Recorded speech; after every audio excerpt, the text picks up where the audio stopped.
If I was too fast, I'd be like, oh no, I went out too fast. I'm going to blow up at some point in this race. If I looked down and it was too slow, I'd be like, why is it so slow? I feel like the effort is right. And so no matter what, I was losing with the watch. So I would throw my watch off. So I ran the Boston 5K in 2014 with no watch. Are you running a marathon? Oh my God, I could never run a marathon. You sure about that? My God, a marathon, that's like 42 kilometers, 26 miles. I don't understand those people. That used to be me, but not anymore. Welcome to the Marathon Podcast. My name is Christian Warwick. Warwick runs on Instagram, YouTube, sometimes on TikTok.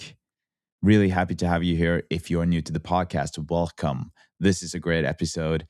I'm very excited to have Carolyn Coffin on. She's the host of Inspired Souls, SOLES. You'll get why I'm spelling it out for you when you're listening to the conversation.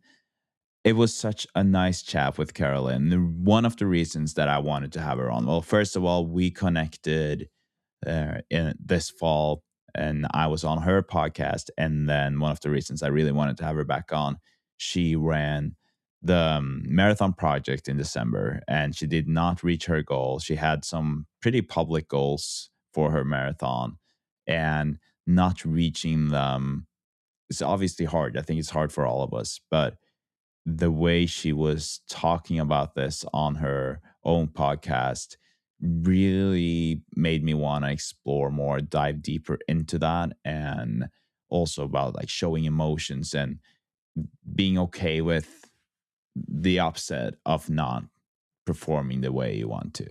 So I had such a good conversation with Carolyn that I actually ended up having to make it into 2 episodes. So this is part 1. And before we dive into it, I want to touch on something that I realized when we talked about about Strava, because Carolyn is the kind of athlete who's not really having an open Strava because it puts too much pressure on her. I'm the kind of athlete who loves to use Strava, and I also love to have it public. It gives me a lot. But there are obviously a downside to that. Like in terms of the pressure, you have to be more disciplined and not let that, like the kudos, affect your workouts in a bad way. But one thing that I realized when we talked about this, that is that Strava doesn't always need to be a public platform. Like it doesn't need to be a place where you share everything, right? You can have it for yourself. You can share it with some people. You can choose who is allowed to follow you. And with that, you get less pressure. And so I think it's easy to think of Strava as this social media platform where you're sharing everything with everyone, and that is the point of it. But it's also a great platform just to log things. For me, I'm using Strava for all of my training in terms of the training diary that I used to have when I was a speed skater. I would write in this book. Now I have Strava that I'm using for that. And obviously, I'm talking about Strava here because I love it, but also because I've been able to partner up with them, which I'm super grateful for. And also very happy that it's not that kind of partnership where I'm just talking about this and then just saying, try it out. I'm actually able to give you a discount on an annual subscription of Strava if you want to try it out. So you can use the code Christian. The code is down in the show notes. So then you can try the paid subscription with Strava. And I really recommend it because I just love all the functions that you get with that. Since the last episode, I've mainly just been traveling, so not much to update you on in terms of my own running. But here is part 1 of the episode with Carolyn Coffin. Carolyn Coffin, welcome to the Marathon Podcast. Roles are reversed. Oh my goodness. Thank you for having me. I'm very, very excited to be here and sweating a little bit more being the person that's about to be asked all the questions than the person asking the questions. I'm not sure if that happened to you when I had you on my podcast, but excited to see where this one goes. Yeah. How does it feel? Because like you're used to being on a podcast, but not, like you said, not so much being asked questions. Yeah, I don't like it as much. I'll be very honest. When my podcast joined the Sandy Boy podcast network, Lindsay Hines podcast network, she had me on her show and I was like sweating again. I was like, I don't like this as much. I mean, I like the role of the host because I need to be informed. I need to know enough to have a coherent conversation, ask intelligent questions, but I like that I'm not kind of like the focus. I'm not in the spotlight as much. I don't know if you can relate to this at all, but when I'm the guest, it just feels it hits different, as the kids say.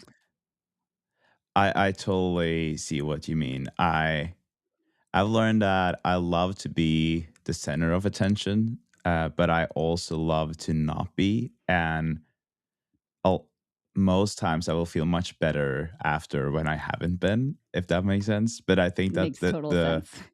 what I love about the podcast is just like you said, you're able to facilitate, and it's still your product, but you're not necessarily the one in focus. And you know what? This is a very interesting topic that I guess I've never really had it articulated this well, that's what I maybe like about it so much, is that yes, I'm proud of the product. It's on some level, I guess, like because of me, like why, you know, lined up the guest and I Hmm. prepared and we had the talk and I edited it and blah blah blah. But it isn't really about me. I think it's just Exactly. the best of both worlds in that way. Yeah. No, I totally agree with you. I remember, and I think I mentioned that on your podcast too, that the day I decided to go from being in front of the camera to being behind the camera, that's when things really changed for me, both Mm. in terms of the success of like as a filmmaker or photographer, but also just it made me understand more things. But that doesn't mean that I'm not gonna, like we were at a wedding this weekend and I was wearing a pink suit and I was doing some very specific dance moves. I got like one or two moves that I'm doing and people are usually impressed, but I don't have any rhythm at all. So I do not want to take it further than that. So people are very impressed and then I'm just walking away because I'm leaving it at that. Okay. Wow. So many things to say on that. I think you would get along with my husband very well because Yeah. I distinctly remember at one of his brother's weddings, like I don't know when, 2004, I think. He was the MC. Mhm. He has brothers and sisters, and the other brothers and sisters were in the wedding party. And he got asked to be the MC because he's good behind the microphone. But he kind of felt like, oh, slighted that he didn't get asked to be like in the wedding party. And so the girls were all wearing pink, like on the bride's side, like her bridesmaids. So he wore a pink suit as the MC to be That's like, look, awesome. I'm still in the wedding party. So I think you would really get along with my husband. He's somebody that he'll deny it, but he likes to be the center of attention, but he hates opening gifts in front of people. Like if somebody's given It's him a gift, just, he hates opening it in front of yeah, people that's awful. I hate because he that doesn't too. like being the center of attention. I'm like, dude, you like being the center of attention. He's like, yeah, but it has to be like, and it's very nuanced of when he Yeah, likes to be the center of attention and when he doesn't.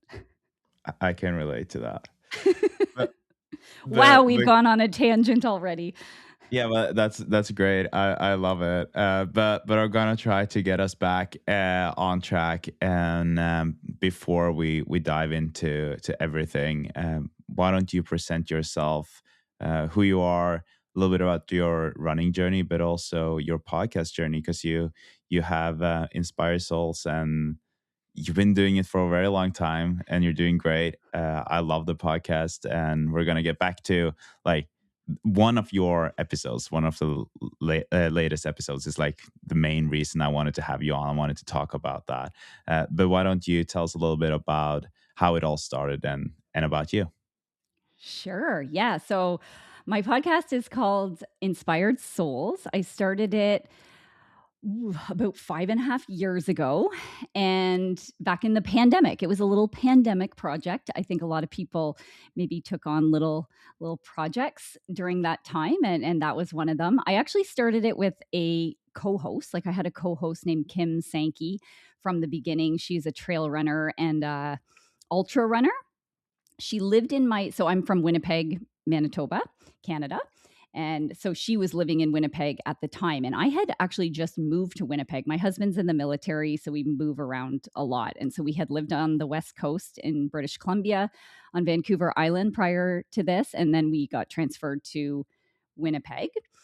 And when we moved there, somebody that I knew was like, "Oh, do you know Kim? Like she's a military spouse, just like you. Her husband's in the Air Force, and she used to live on Vancouver Island, and now she lives in Winnipeg, and she's a runner." And I was like, "She's a physiotherapist." That was the other similarity we had because in a former life, I was a physiotherapist. And so my friend is explaining about this woman, and I'm like, how do I not know this woman? Like she sounds like she could be my BFF. So we got together. We had a little we met at a coffee shop, and actually I think in the end what was happening was she was trying to recruit me to work at this physio clinic that she worked at in town. But we got 2 seconds into the conversation and we started talking about running as we do. And we both determined that, oh, I want to start a podcast. So we started the podcast together and we ran it together for 3.5, 4 years, I think. I think only in the last year and a half have I been have I taken it over myself. And it was only because like just from a logistics and timing perspective, like she had a window of like Monday evenings was the only time she could record. And for me, it's better in the daytime. And for a lot of the guests that we were trying to line up, like professional athletes and stuff, they were like, that's kind of late for me. Can you do it in the day? And we never could. So I took it over about a year and a half ago. And yeah, I have conversations with, I think the through line is people that are interested in performance and mastery. They really want to get the most out of themselves. We were talking about this a little bit before we hit record. So that to me doesn't matter if you're running at the Olympics or you're trying to break 5 hours for the marathon or 6 hours for the marathon. Like I am so interested in having conversations with people that look at themselves and they want to master the craft and they want to get the most out of themselves and they want to kind of reach their personal potential somehow. Those are the kinds of people I talk to in the athletes realm, but then I talk to coaches and industry experts and just people involved in running, helping those runners get the most out of themselves. So I'm having tons of fun. Personally, I am 48 years old.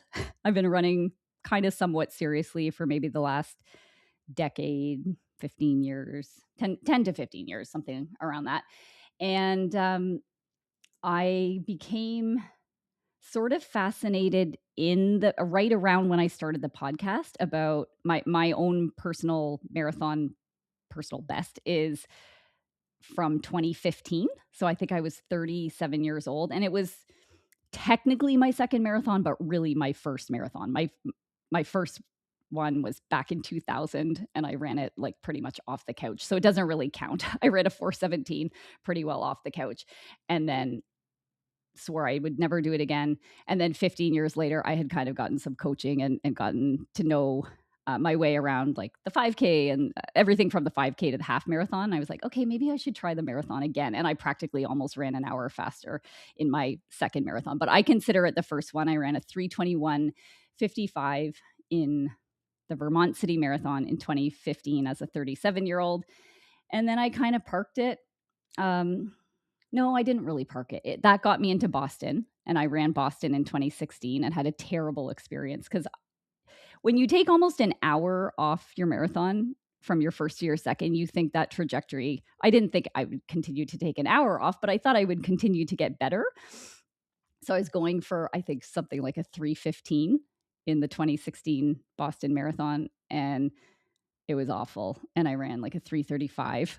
And I was like, whoa, I hate this. Maybe I'm not very good at the marathon. That's when I parked it.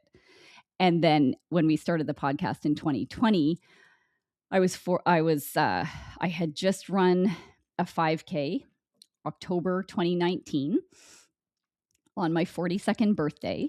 And I thought, wow, it'd be fun as a 42-year-old to go after the marathon again and maybe run a personal best. Like I called it Project 42 at 42. So that in 2020, I started training for a marathon. I was signed up for the Chicago Marathon. Train, was going to break this 3:21. And then the pandemic hit. And I had to do it as a virtual, and I DNF'd and ran it again 2 weeks later, just jogged it in a 3:39. So really, I'm going to stop there. You can ask me any follow-ups you want, but I've been for the past 5 years, like pretty dialed into trying to break that marathon PR. And spoiler alert, it still hasn't happened. And now I'm 48. I love this. There are so many things to talk about just based on your intro here. But if we start actually with a little bit on your podcast, because we're going to talk a lot about your running. I'm curious because listening to your podcast, seeing the guests that you've had on and that you have on, there's such like a variety, and I think that's, at least to me, that's what really stands out. So for a lot of us in the running community, we have marathon runners on who are like, whether they are fast or not, but like they have a journey, and the faster runners definitely tend to get more attention than others, for good reasons, I guess. But what, like, if you look at, you said it was a pandemic baby kind of thing.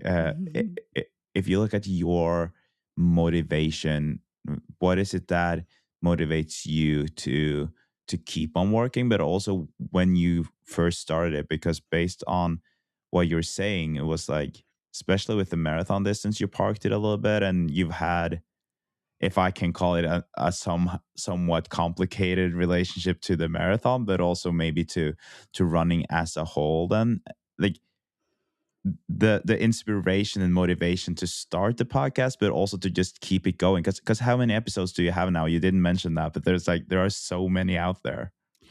Today, I just released episode number 273. It was a little compilation of the best of 2025. So it actually, if anybody's discovering it for the first time, that's probably a good place to start. It sort of gives you an overview of kind of the types of conversations that we have, the themes that I get into, because like I said before, it's all kind of grounded in performance and mastery. That's what I'm most interested in, but it's so much more than that. It's, you know, humor and fun and levity, because I think that's really important in the way that we approach our goals. It's a fueling and hydration. Like, I'm super passionate about people fueling themselves properly. I'm a former physiotherapist, so the injury prevention is always kind of there for me too. Like, I didn't just forget everything now that I don't practice as a physiotherapist. So I'm super interested in kind of those preventative practices or preventing injuries, rehab, all of that. And then there was one more thing, body image. I had a really wonderful conversation with again, she's our Canadian marathon champion at the moment, Rachel Hanna, but she's also a registered dietitian, and she struggled with kind of under fueling and RED-S, like relative energy deficiency in sport, when about 10 years ago. She's 39 right now. She was like sort of chasing that leanness, in herself, and then it led to all these bone stress injuries, and now she's like really passionate about fueling, and she's running her best at 39 years old. Like, I think that's so cool, and such an important message. She's such a great role model. Like, I have a teenage daughter. I have two kids, I didn't say that, but a 16-year-old daughter and a 18-year-old son, and I'm just so happy that the narrative around this is finally changing, and that we have role models like her to look to. Yeah. And how do you, like, because at least for me, I find that consistency to sometimes be the hardest. Like, you have holidays, or you have other things. We have lives, and things get in the way. And at almost 300 episodes, like, must feel crazy for you too, like that you're up at almost 300 episodes. But with that consistency, how have you been able to do that, and do you find that to be hard? Well, oh, that's a very interesting question, and I'm gonna I haven't given it a ton of thought before this, so I'm gonna work some things out here with you, if that's Yeah, okay. that's great. Um, I'm very interested in light of what just happened at the Marathon Project. When you have a quote failure or a disappointment, I really think those are fertile ground for, you know, getting back to work for hey, what could I do differently next time in a way that our successes don't, right? When we nail it, if I had have nailed it at the Marathon Project, I'd be like, I did everything right. Like, look at all those great stuff I did. I truly believe my training was great. I still do, even though I had a disappointing race day. I'm super proud of the training. But if I had a great race day, I would have attributed it all to this great training. So it's like, that's a disconnect. Like, did that just go away just because I didn't have a great race day? So I've sort of been digging in, like what's kind of behind what led to that disappointing race. Maybe it was nothing, because sometimes that happens. And maybe the opportunity for growth, if you will, is coming in how I sit with disappointment, right? And Mhm. navigate through that. And so some really interesting things have come out of that, particularly. So I've been listening to podcasts, reading books, and stuff. And one of them that's just standing out to me was Mark Manson on Rich Roll's podcast. So Rich Roll interviewed, can I swear on your podcast? Yeah. Okay. He had on author of the book, The Subtle Art of Not Giving a Fuck, Mark Hmm. Manson. Yeah. It's a And good they were book. talking, it's so good, so good. And they were talking about, procrastination and perfectionism and stuff like that. And Mark Manson said something that I had to write down, because I'm like, when something really just like resonates with you, it was that. And I was like, oh, so I write those types of things down. And he was talking about, what is the thing that you like, often when we set a goal, we think about like what we're going to get out of it, like how great it's going to feel when I set that marathon PR. But we often don't think of like what's going to be the kind of struggles and just like the obstacles that I'm going to encounter along the way, right? Like how many Hmm. times did I want to stay up later, but I went to bed? And how many times did somebody ask me to go out, for a social thing? And I said, oh, sorry, I got to get to bed that night. And, like what are we willing to suffer for? I think was the exact line. And so I think that's super applicable to the podcast too, because you ask, how do you keep it going? Like there must have been life situations, travel, whatever, where you didn't, you had to scramble to get a guest or whatever. And the fact that I've never seen putting out a weekly episode as a huge sacrifice or a struggle or something that I've suffered for, I think speaks to what Mark was saying.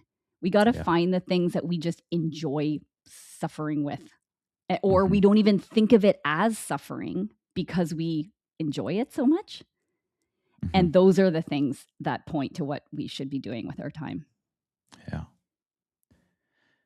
And then we have the flip side to this. Now, I know that you touched on this on your podcast too, especially after the Marathon Project. And we're gonna talk more about the Marathon Project and your race there in December. But you were saying that having this podcast and being vocal about your goals, and now maybe for the first time really taking the listeners with you on that journey, and then lining up on the start, what was does that change things for you? Like, you used, when you did your PR in 2015, you were, if it's okay to say, just a runner, not a podcast host.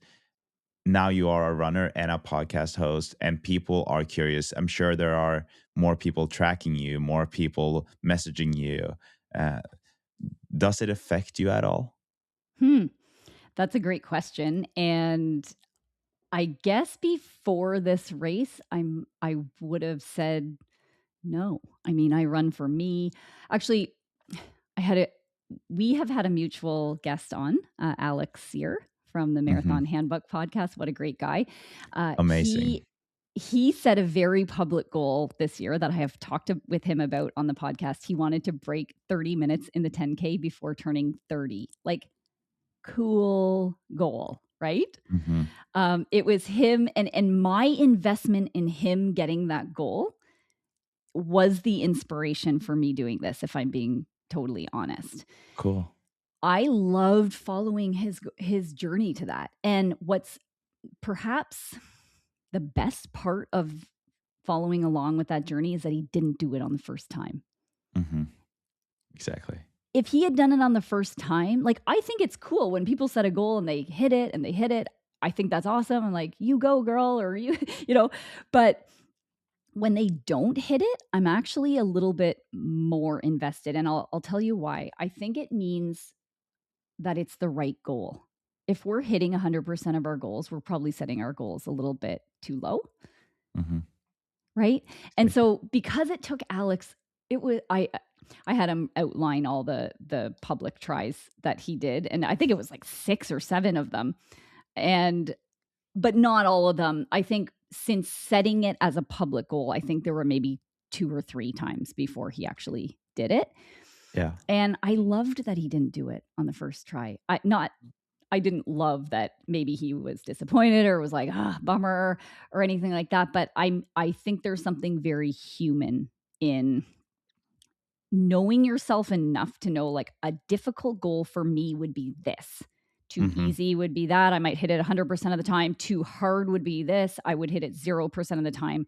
Where is that goal that's going to be just a little bit out of reach, but possible, when kind of all of the things you can control and also some of the things you can't all come together on the day, and it just makes hitting it so magical. Yeah. It's storytelling, really. That's what it is. You're building it up instead of like jumping straight there to the end. You're building it up and getting that. Yeah. Yeah. No, So I totally agree with you. Yeah. To answer your question, I think maybe in retrospect, having it as a public goal for me made it feel a little bit more like pressure, but I didn't perceive it as pressure in the lead up, or frankly, even on race day. It was just pure excitement for me. I believed in myself finally. Like, I've taken a lot of swings and misses at the marathon. Sometimes it was something I did wrong, like a pacing, not wrong, but like sometimes I sort of missed on maybe some of the execution pieces, but again, learn from those. Sometimes I've missed on the fueling pieces. So I feel like every time I'm like, okay, I could do this one a little bit better and that a little bit better. And it excites me to line up again and try. I never perceived it as stress or pressure. And maybe that was, maybe that's something I have to kind of go back to the drawing board with. Like, maybe I do better because I'm very intrinsically motivated for running. It's something that I'm going to do whether I'm being public about it or not. I've been doing it since before you could be public about it. Like back in 2015, I mean, I guess technically there was Instagram, but I wasn't putting my running goals out there very publicly back then. I had no following, like nobody knew who I was, and so nobody cared. So it's a really good thing to consider. Like, is it helpful or is it more of a hindrance to have people following along, and how do I get the most out of myself? I think it's premature to say that I can't do this goal. Like, Alex failed a couple times and then he succeeded and then he broke through and now he's broken 30 a whole bunch of times. I think he just sidebar on Alex. He ran the Houston half marathon yesterday. I'm pretty sure he broke 10K in the middle of a half marathon yesterday. Like, the guy is just ascending. Like, yeah, he is good these days. It's so cool to follow. And at the same time, I'm like, Alex is 30 and Carolyn is 48. And there's like this realistic, like, I'm very realistic, I think, with my running. Like, I know I'm not going to set 5K and 10K and half marathon personal bests anymore. And that's not me being pessimistic. That's just me being realistic. Like, I really, I think, got the most out of myself over those distances in my younger years, but I don't think I ever came anywhere close to my potential in the marathon in my younger years, which is why I think this goal has excited me so much over the last 5 years. Yeah. And we're going, like I said, we're going to talk more about that. But I want to say just before we continue with anything else, like I really hope you don't give up the marathon Mm, distance. I think that you have so much potential there, and also like listening to your podcast and listening to also the marathon handbook when they were going through that question of yours.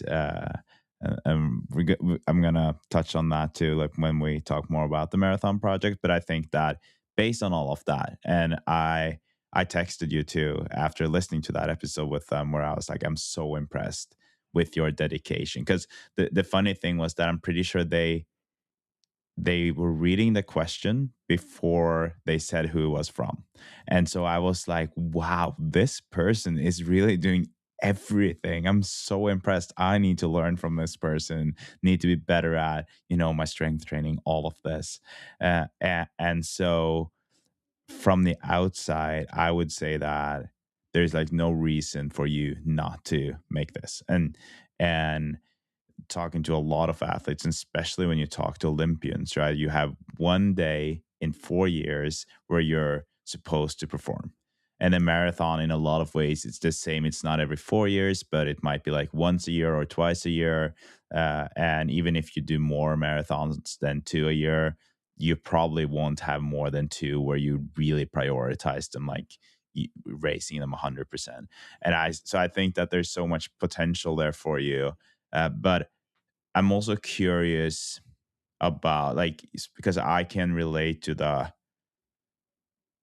the things you're talking about in terms of public goals, and you need to figure out like, are you the kind of person that can do public goals? I remember my dad told me when I was younger that you have some athletes who will publicly in interviews, and they're big stars, and they will be like, I'm gonna do this tomorrow, or I'm gonna beat those two. I don't care if I lose as long as I beat these two guys. And it's just like such a cocky thing to say, but also they know that that will create a lot of attention. So in terms of media, sponsors, all of that, it's benefiting them. And he was like, but Christian, you're not that kind of person. I've yeah. seen that whenever you try to do anything like that, it's just going to kill you, and you're going to put so much pressure on yourself, and it's going to affect your results, whether you know it or not. And I probably wasn't aware of it at the time, but I see it now that that's more of a thing. I feel like with the marathon for me that I've found a balance, but I also don't know because I did catch myself in my last marathon to start. I think it was like midway through the marathon, start thinking about, okay, I have thousands of listeners who are now probably at least some of them are engaged and curious about, or they are tracking me. And then I immediately start feeling like, oh, what will I have to say in that episode if I'm failing? Or because I'm sure you knew that you were going to make that recap, right? And you have your, I don't know if you like, if you post everything on Strava, like if you have a Strava account, then you post it there and you start thinking about, oh, what will my Strava look like? Or what will that post on Instagram look like? You know, all of these things, and maybe even being, because there was a big segment of you on that marathon handbook, like with that question. They spent, I don't know, maybe 30, I don't know if it was 30 minutes, but Eight like, 18 something because they yeah, sent it yeah. to me the morning of the G- marathon, yeah. I love the way they did it, but it also felt very long. So it's like, wow, they're really dedicating a lot of time to this question. And so I would just like, if it was me, I would be like, oh, that's even more pressure. Now, even more people know about this, and they might be curious to see how is she doing, because they could actually, when that episode came out, they would be able to go and look at your times. I have no idea what your thoughts are, but I'm curious if these things, like these thoughts during the race, whether it is not necessarily when you're starting, but when you are running, whether you're feeling good or when you started feeling not so good, if those Mhm. thoughts are like, are they in your head at all? Yeah. Well, it's so interesting that you talked about Strava. So here's something. If you go back in the archives of my podcast, my husband and I did an episode all about the pros and cons of Strava. And my husband is on Strava, and like he is the epitome of like, I'm doing me. Like if you want to Yeah. follow along, it doesn't change what he does whatsoever. And I have Mhm. enough self-awareness to know that I can't do Strava. Mhm. I am on Strava for the sole purpose of my coach being able to see what I'm doing. I'm Yeah. 100% private on Strava, and I have Mhm. no followers. I have my husband follows me and my coach follows me, and that's it. And that's Yeah. all I follow. I'm like, Yeah. I have enough self-awareness to know that Strava's bad for me. And I know that if I put things out there, like I might just run too fast on my easy days, like trying to impress goodness knows who. Mhm. And yet I'm doing this public thing on Instagram.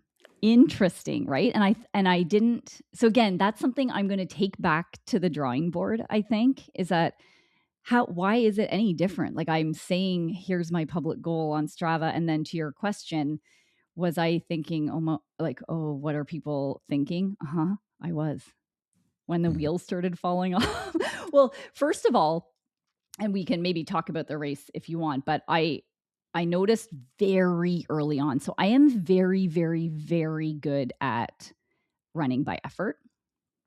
And my very best races of all time have come with me not wearing a watch. So my personal best in the 5K was from Boston in 2014. And I ran 18:58 and I didn't have a watch on. My goal was to break 19 minutes. I thought I was capable of it, but I noticed in myself, and this was way back when GPS watches were like the size of your head, you know, Yeah. I would notice that if I was doing a workout and I was trying to hit certain splits, or if I'm in a race and I'm trying to hit certain splits, and then I look down and I see a pace that's like slower or faster than I'm supposed to be, that it would really get into my head in a negative way either way. If I was too fast, I'd be like, oh no, I went out too fast. I'm going to blow up at some point in this race. If I look down and it was too slow, I'd be like, why is it so slow? I feel like the effort is right. And so no matter what, I was losing with the watch. So I Mhm. would throw my watch off. So I ran the Boston 5K in 2014 with no watch. And I said to myself, this is a massive race for anyone who hasn't done it. It's like basically a gigantic rectangle. And you run through the finish line of the Boston Marathon during the race, like during the third mile of the race. It's not the same finish line, but you actually run through it, which is also kind of cool. And it was so big that, and there's such elite people in it. Like there's sub 14-minute or like 14-minute 5K people, all the way to like, everyday back of the pack people. 10 or 12,000 people. So when the winners were finishing, they hadn't gotten even everyone through the start line yet. So it was just like Wow. bonkers huge. Anyway, I knew that they were going to have clocks at 1 mile, 2 miles, and 3 miles. So I said, I'm not going to wear my watch, but I know I'm going to get information at those 3 points. And I think that'll be enough for me. So the race starts. I get to the first mile, and I think the pace was like 6:05 or something like that. And I got to the first mile, and it was like 6:12, or I can't remember. I think it said like 6:18 or something like that. And I was like, oh my God, I'm so slow. But then I was like, wait, I don't know how long it took me to cross the start line. So I actually don't Right. know if it's slow or fast or whatever. But I was like, okay, I know 6:12. So then when I get to the next one, it should be whatever, 18, I don't know, 18, no, 12, 18, 12:23, whatever, 6:05 plus. You know what I mean? I knew I what I don't was do supposed to public see. math, so don't ask me. Yeah, this is embarrassing. So I think I was supposed to be at like 12:23 or something when I was going to hit Mhm. the second mile. And when I got to the second mile, the clock was broken. Oh no. So I was like, oh, I'm like completely blind here. Then on the third mile, you run through the finish line of the marathon, which is also it just is neat and gives you all the feels, but you still have a good 600 or 800 meters to go after that. And so I was just like, I have no idea. I'm running completely blind. And I had to tune in, like, is this everything I have? Like, this is the last, mile and a bit of this 5K. Like, just give it everything. Like, if I hit this and I'm 1901, I'm gonna be so mad. Like, do I have anything left? Do I have anything left? And I just kept asking myself that all the way to the finish line. I just absolutely collapsed at the finish line. Again, the finish line said 1912 or something like that. But I'm like, how long did it take me to cross the start line? I have no idea. And this is back in the day, 2014, where we had to wait all day. We had to Oh. wait till the afternoon before the results were published. I'm so dating myself here. And the results came out and I ran at 18:58. And I was just like, to this day, that probably remains the best performance of my entire life in any Hmm. distance, like relatively speaking. And it's because I ran it without a watch. I Yeah. think if I had the watch on, it would have been messing with my head. So again, back to your question, I'm not sure I would ever do it again so publicly because of that, because of potentially like that my self-talk, or I really need to work on my self-talk when things were falling off. So again, I noticed early on, way early in a marathon, like 2-3 kilometers in, that I'm like, the effort just feels just slightly too hard, like maybe just Hmm. 2 or 3 seconds a kilometer. You know, when we're Yeah. on edges, it Yeah. a couple seconds a kilometer, 5 seconds a mile, whatever, it does make a difference. Like, you can kind of settle and recover by just backing off the slightest, but I didn't want to because I had said I'm gonna stay with this 320 group. I Hmm. told my coach that, if people knew that was the goal.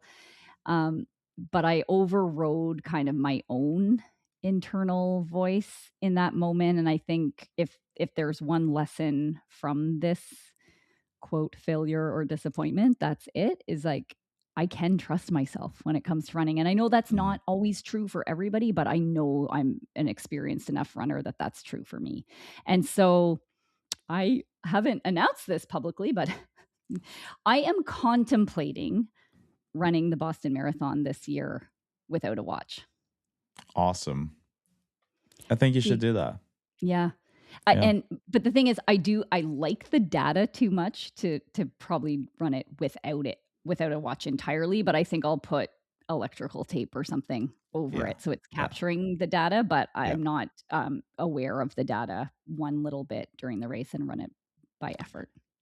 It's so funny that you're saying this because, and now I feel like it's okay to say it too because you are saying that about not running with a watch. Because even before the marathon project, when you were uh, like with that question, that marathon handbook, where they were. So, long story short, there you sent a question. They had a big Q&A, and they had an episode that came out just before the holidays or on December 24th, I think it was. So that was, what was it, the day after the marathon project? Yeah, Actually, 4 yeah, days or yeah. so after. And so they had that. Your question was, you had your whole kind of training block explained, or your training, and you were asking like, what does it take to? Was it like you still mentally didn't feel like you were good enough for it or something, and how to Yeah, like convince yourself believing in that, yeah, myself. Yeah. believing in yourself. I thought it was a great question. I think it's such an important question. I'm sure that's also why they wanted to touch on it. But I think that when I listened to it and listened to you doing like the recap of your, okay, you did a 3:21:55 marathon when that was like your first marathon. And now you've been trying and trying, and there have been like some DNFs and stuff in between. I was like, honestly, it sounds like she's more than good enough for this, but that it's starting to get to her head, in, yeah, in terms of like just overthinking this. Mhm, mhm. And that was also a little bit when I heard the recap. I was like, don't give up the distance.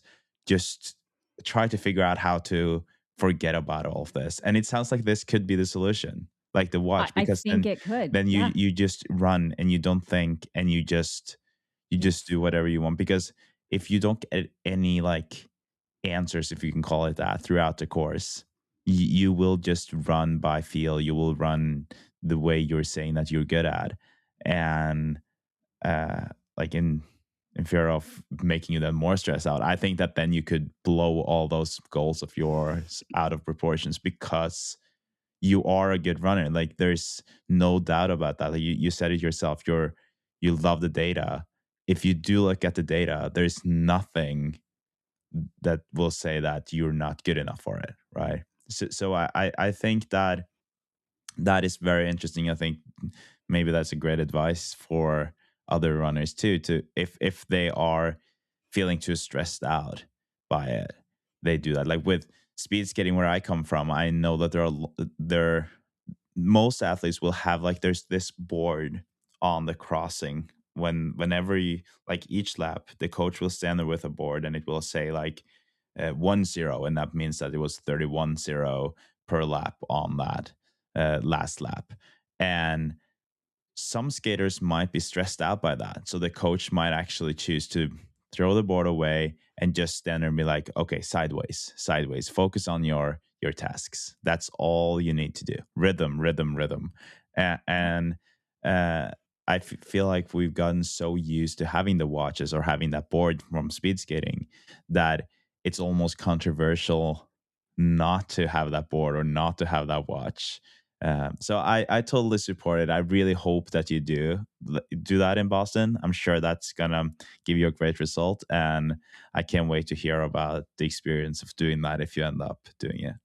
Yeah, yeah, yeah. And I think, I mean, it horrifies some people. I do a little bit of coaching. I didn't say that in my intro either, but I think it would be it, as stressed out as I get about seeing the wrong numbers in, say, a workout or a race. I think it would equally stress out certain people to the idea of not running with a watch. Yeah. um, and again, to each his own. Like, there's no judgment from me. It's just, I think maybe the moral of the story, it's always comes back to self-awareness, knowing ourselves, knowing what works well for us. And I just happened to grow up in an era with running where, like, I think the, you know, Timex Ironman chrono watch is like this most underrated thing of all time. Because I mean, but that's me saying that as an older person who remembers, looking at the microwave and then going out for my neighborhood loop and coming back and seeing that I did it 1 Hmm. or 2 minutes faster or slower than the last time, right? So we don't have to be so precise, and even the watches aren't precise either. Like, we take them as gospel, but they might be a couple seconds, a mile or kilometer off as well. So, yeah. Exactly. The other thing I've been thinking about too is probably one of the most helpful. I had a lot of people reach out. Like, this is the other thing probably that you and I both love about being a podcast host, and a little bit public with some of this. Of course, we've been talking possibly about some of the downsides, but one of the really nice things was just the number of people who reached out with super kind, thoughtful messages, like really, really nice messages. One of all of those, there was this one message that somebody sent me, and this is a very experienced marathon runner. This guy has run like so many marathons, and he's done them like as a he's done them as like 7 marathons on 7 continents in 7 days, like that type of little Hmm. project. Other little projects he's put together by himself, like he ran uh, a marathon every single day across like Prince Edward Island, like the province of Prince Edward Island, like so 14 marathons in 14 days. Wow. So he's like run a lot. And obviously he's not doing those all as all out efforts, but he is a 256 marathoner. I think he went for it in Chicago this year and ran 256. So this is Rob Tatro. He actually has his own podcast too here in Winnipeg. Mm. It's called The Running Journey. Anyway, he reached out and he said, you know, one thing he's learned from doing all of these marathons is just that some days, like for inexplicable reasons, you can just feel so different than the day before. Like you can just feel so great one day, and then the next day on his, 7 marathons and 7 continents and 7 days, then it's just like struggled for seemingly unknown reasons. And then the next day, great. And I've kind of really taken that to heart too, and sort of wondered about ever setting a time goal in the marathon ever again. Mm-hmm. For me, like as much as I would love to still and do feel capable potentially someday of breaking that marathon personal best, I'm not sure that it will ever be the goal front and center the way it was this time, because Exactly. it just, too many things are out of our control in Yeah. that way than say a 10K. Mm-hmm. So yeah. Again, I just have to think about sort of what excites me in terms of goal setting for next time. But I'm very, very much leaning to this watch list thing, which again, I think hopefully inspires some people. I think it'll horrify a bunch, and it'll just be a fun conversation. No, but I think it's very interesting. I think that it's also there's something about introducing that to people too, because like you said, to some people will need it, and is so for me, I found that with that board on the speed skating rink, it was hard. Like it was actually better not to have it. And I remember just seeing that it stressed me out. But the interesting part of this, and that might be more relevant to you, is that as a speed skater, I started having more and more races where it didn't go my way, right? Like I set myself a goal and I was like, this time I think it's going to work. And I was standing on the start and I started getting these doubting thoughts, kind of like what you said. I was really bad at talking to myself before and during those speed skating races. And so the solution eventually was to just get rid of that board, especially for the first couple of laps, and then get back to, okay, cool. Or just, yeah, do my own race, focus on the things that I was going to do. With the marathon and with the running, I've had like a steady progress so far, and knock on wood, like it's been good. And I've felt very confident with what I'm doing. And so the watch has become a tool that is really helping me. So when I look at it and say, okay, I'm off pace, then if I feel good, then I will pick it up. If I don't, then okay, that's the pace I have. Like Boston Mhm. last year, that was a race for me where after the downhill sections, I was just so my legs were so tired, right? So then I had to readjust and be like, okay, this is not really the pace that I thought I would be able to do after the downhill sections, but that's what it is like now. And so then I found the pace during the race that really helped me, and I knew that if I run at this pace, I will probably be okay. And so I tried staying in there, and so I looked at my watch frequently. But with running, I have this confidence, right? And then I think it becomes a tool. But if you don't have the confidence, like I didn't have with speed skating, it became an obstacle. So that was Right. I'm not sure if that is the case for everyone, but that's where I think that, like you said, in your situation where you have these thoughts and you've had now some experiences where it's not going your way, maybe throwing away that tool that a lot of people think is like a great tool and that will help you, it might actually just be stopping you from getting those results. Yeah. And I think what's also interesting about setting time goals, like we set the time goal, I think in most cases to ascribe some kind of value to the performance, right? And so Hmm. PBs or PRs are kind of the easiest way to do that. Like that would be my best. Like that would be a good performance for me. But what's been also very interesting for me to look at is, yes, 3:21:55 is my personal best. It's not the performance that I think was my best. So I think my Hmm. best performance, it's sort of a tie of two. I ran CIM in 2023 and I ran 3:23 12 or 11, 3:23:11 or whatever. Anyway, I ran within 10 seconds of like my first half split was like 1:41:31 and my second half split was 1:41:41. They were 10, so it wasn't technically a negative split. It was technically a 10-second positive split. It was even as a pancake. Yeah. Like effort-wise, I so nailed it. It was a minute and something off of my personal best, but that personal best, I think I went through halfway in like 1:37 or something like that and died and ran a giant positive split. Yes, it happens to be my personal best because, again, I had maybe youth on my side and different things, but I'm way more proud of CIM. And I might even be even more proud of Chicago last year, where I had, again, another mutual guest of ours, Jeff Cunningham.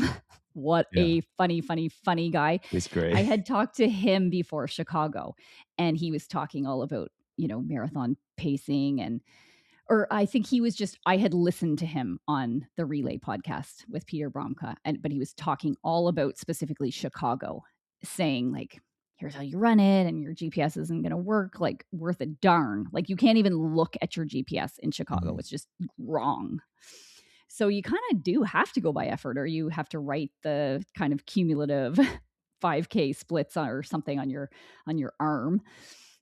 Anyway, but he very much talked about effort and how it's supposed to feel. And if you aren't just like absolutely bored out of your mind for the first 18 miles, like you're doing it wrong. And so again, I executed Chicago like that, just with him in my ear saying like, it's supposed to feel easy, just calm, control, and I got to 19 miles just feeling like absolutely amazing. Like I went through in 1:40:31. So on track for a 3:21:02. Okay. But I felt like 100% of me knew that I could run a faster second half than I just ran. And I felt the exact same way at 19 miles. And I was gearing up to unleash at 20. At 20 miles, I was like, I'm going to pick it up because I feel just absolutely freaking amazing. And I might be like, I'll definitely break 3:21, but I might even break 3:20. It was just the best feeling ever. And then I dealt with a very sudden and out of the blue, and like I've never dealt with this before, GI issue that put me into a porta potty for 3 entire minutes, and I ran a 3:24:11. To me, that might trump CIM as my most like best executed race of all time.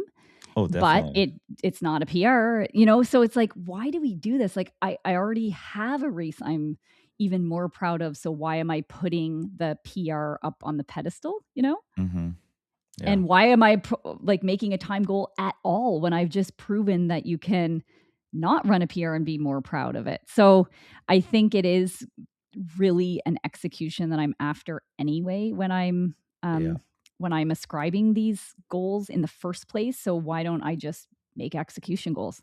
And I can do that even better without the watch, I think, for me personally.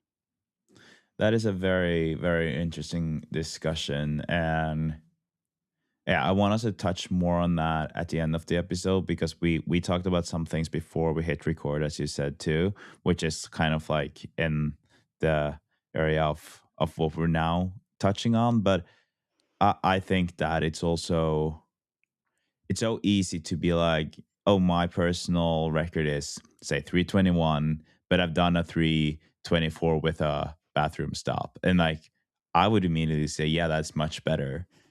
But then if we go back to what we were saying about, social media or podcasts, you can't write in your Instagram bio like 3:24 marathoner with porta potty stuff. Yes.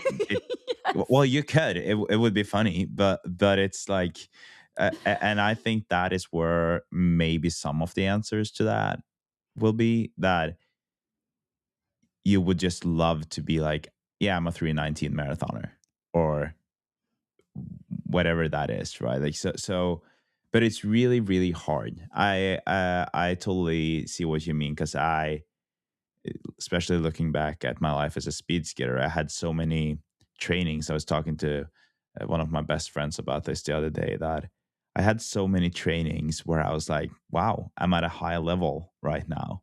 And I knew that I could compete with a lot of the best, not the best Norwegians, but like the sub. And I was never able to get it out in races. So it's like I can't go on a podcast and say like, oh yeah, on that one workout in October 2018, I did this, this, and that.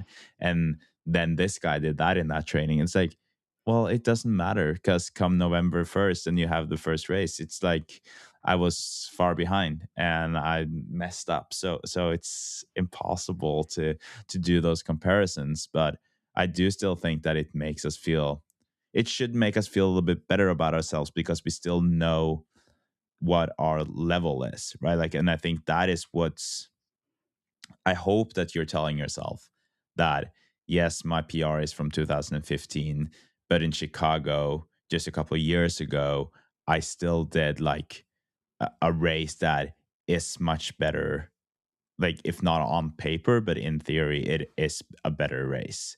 So that Yeah, means that you are a better marathoner than you were in 2015. And so I think listen, so. yeah. Yeah. And I think that is a very important thing to remember. And I also don't think, like you mentioned a couple of times, that age thing.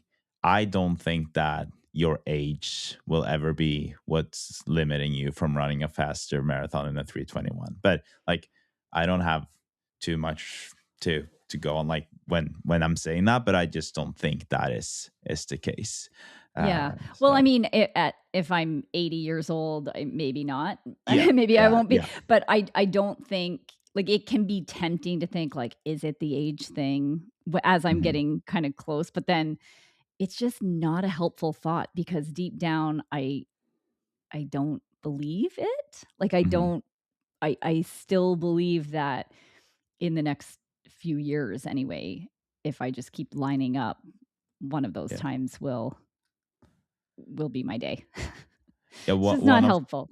one of the episodes, or the episode that is actually coming out today after our recording on this podcast, I have three guests on, and one of them, her name is Stephanie Dyer, and she did, um was it 317 or 18 maybe, in Boston last year.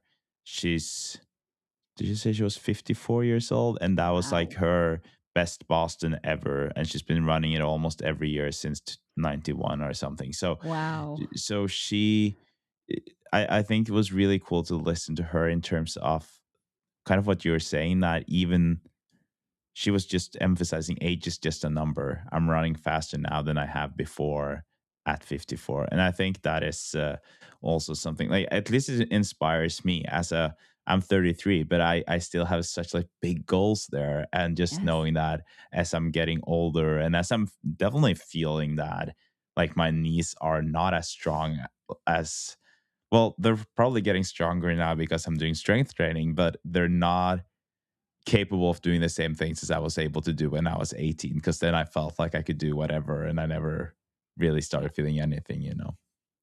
Well, I think that it brings up something else, which is something else that can be so exciting about the marathon and continuing to go after really big goals, even as we're into our, as I'm into my late 40s and stuff, is that it's so much more about endurance and pacing and experience, like, especially the Boston Marathon, I think. Like, I've only run it the one time, so this running of it in a few months is gonna be the 10-year anniversary of when I ran it Yeah. in 2016, and it's like, but I've coached a whole bunch of people to Boston over the past 10 years, and so I just think with that course specifically, and maybe to the story that you just told about that 54-year-old woman, it's like nothing beats the experience that you get from running that course over. Okay, I can do it better this time. You can hear it from all kinds of people, but until you get on that course and feel your quads, like Hmm. Oh what yeah. that feels like, It's very hard to replicate in training, especially when you live in Winnipeg, Manitoba, as flat as a pancake. Like you got to work to get on a treadmill or sort of simulate that course. And even then, it's never exactly the Or same move to as. Norway. We have Yeah, hills everywhere, so yeah, just there you just go. come over. Okay. Yes, I would love to move to Norway. But yeah, so the experience can kind of make up for some of what you may have lost on like maybe the top end speed of things. Yeah. And I think that's maybe why I'm so enamored with the marathon over Mhm. these past 5 years, and why I'm not still don't get me wrong, I think the 5K is like the best race distance of all time. I love it. It's my favorite. But I'm I'm not even trying to chase personal best. Like I'm never going to run 18:58 again in the 5K, but I think the idea of still setting like an outright personal best is kind of fun. Yeah. No, I totally agree with you. There is something about it, but it's like you said, it's also hard to describe sometimes. So Mhm. I'm just interrupting you here to say that this was part one of the episode with Carolyn, and stay tuned for Friday's episode where Carolyn will be back to finish this episode. And we're talking about a lot of things, but one of the big things is just like handling jealousy and, you know, dealing with the fact that people are having something or getting something that you don't really have, whether that is mileage or goals or other parts of life than running. Thank you so much for listening to the Marathon Podcast. I'll talk to you in the next one. You listen to the Marathon Podcast, brought to you by Wild Studio.